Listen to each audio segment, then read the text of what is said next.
کانوں سے سن لیا، عمل کے اندر ہمارے بھی نہیں آ رہا۔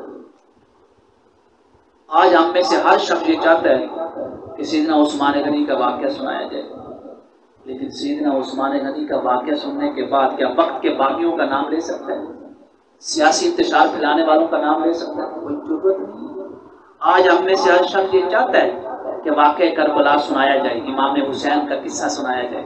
امام حسین کا قصہ ہر کوئی بیان کرتا ہے، ہر کوئی سنتا ہے، لیکن ہم میں سے کسی کے اندر اتنی جرت نہیں ہے کہ امام حسین کا قصہ سننے کے بعد یا قصہ سننے کے دوران وقت کے جزید کا نام لے سکے۔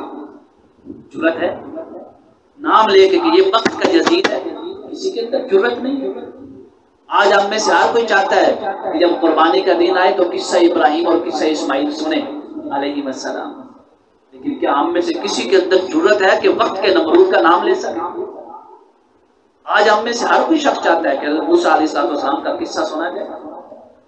کہ کسی کے اندر اتنی جرت ہے، اتنی بہادری یا قوت پیدا ہو سکتی ہے، ایمانی حرارت پیدا ہو سکتی ہے کہ اس حضرت موسیٰ علیہ السلام کا قصہ سنیں اور وقت کے فرعون کا نام بھی لیں؟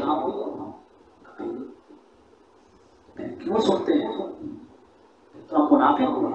یہ منافقانہ ہی چال ہوئی، اوپر سے سن لیا، لوگوں کو دکھا دیا ہم ماشاءاللہ محبان اہل بیت بھی ہیں، محبان صحابہ بھی ہیں۔ ارے محبان اہل بیت ہیں تو کوئی کربلا آج کیوں نہیں ہوتا ہے؟ اگر محبان صحابہ ہیں تو پھر عثمان غنی کی طرح آج کسی کے اوپر 40 دن پانی کیوں نہیں بند ہوتا؟ منافقت کیوں دکھا کے چھوڑ جاتے ہیں؟ لہذا